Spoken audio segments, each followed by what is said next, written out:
Welcome back, everyone. I'm here at the cabin in the middle of Cabin Off-Grid Month, where I talk everything cabin and life off-grid.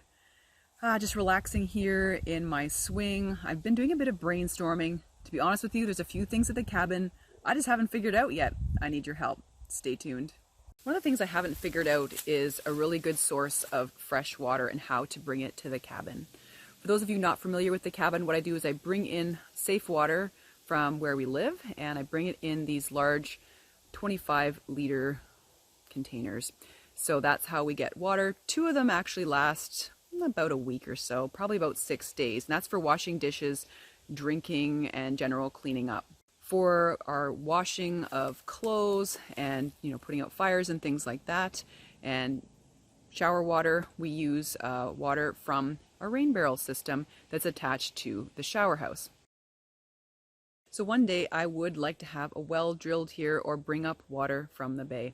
Let me know what you think and what you guys do for your camps or your cabins to have a fresh water source. Really important to have that, obviously. There are some options here, well drilling. Could also install, a gutter system here and collect it in a rain barrel, although I'm not sure how to 100% treat the water without putting a lot of bleach in it to make it drinkable, although I know that's how city water is treated with chloramines, and a filtration system, which could be installed. But I want to know a good off-grid system that you guys use to purify your water if that's the case. I've been leery of the gutters due to ice damming, and they can bring down the gutters. That also ties into water management around the cabin. As you know, our roof is a little bit short, and so the water runs down off of the roof and right close to the cabin, sometimes in contact with the siding. I'd really love to put up the gutter system, but I am scared because of the aforementioned issues with ice damming and just the weight of the heavy snow and ice in this area ripping them down. Not a lot of people have gutters in this area because of that reason. Let me know, do you live in an area where there's a lot of heavy ice and snow? Do you have gutters installed around your house or your cabin? And are there special considerations? Do you have special ways to tie them on so that damage isn't done to the roofing and the soffit system? One thing I haven't figured out is the cooler refrigeration situation. I just have a cooler. My large cooler broke, so I have a smaller one right now. What we do in the summer months is we put a block of ice in there with all of our stuff, and that's what cools the food. However, I find that food floats in the water as the ice melts. It's really annoying. Of course, in the winter, it's not an issue. The cabin, is kept at reasonable temperatures. We can basically put any kind of cooler up in the attic to act as a refrigeration unit for the winter without things freezing. The problem remains, though, in the hot summer months when it gets up to 30 degrees Celsius, that the ice block melts. We're getting ice every couple of days. Do you guys recommend a cooler or another refrigeration system that I could consider for the cabin? We do have propane that comes into the cabin, so the thought was maybe I should get a small refrigerator that would be fit for an RV and run it off the propane tanks at the back, and possibly convert our 40-pound tanks and just pop in 100-pound tanks, because we'll be using obviously a lot more propane with that kind of a setup.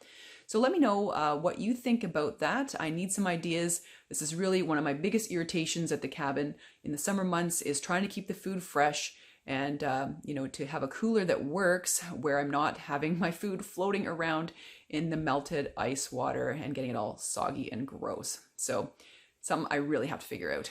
We also haven't pulled the trigger on a major solar setup here at the cabin. I want to do it. I just don't know. I haven't decided really what I want to do.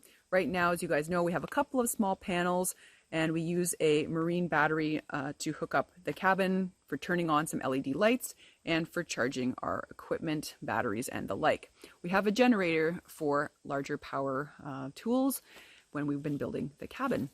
So I want to know the best power setup for a small cabin like this, potentially for running a few items that could draw a significant load on the system. I need to decide how many panels to put in. We've got a field to set them up in, which is great, but I need to know what to do. So that's something I need to figure out. A major consideration of mine is to try and set up the cabin as an Airbnb. I've been thinking about that for a long time, ever since we built the cabin, and that's something I really haven't decided on. Is it worth it? How many of you guys run an Airbnb? How hard is it to get set up? And are there any rules or regulations that you have to follow when doing that? I think it would be an awesome property to rent as an Airbnb to people who want to have a little peace and quiet, some solitude. but I don't know how to do that, and that's been something that's been on my mind. I've spent some time in some Airbnbs, and I know I have some friends that have spent some time in cabins and woodland setups and have had a great time, but there's been some drawbacks. So I'm hoping to get some advice on that down below in the comments.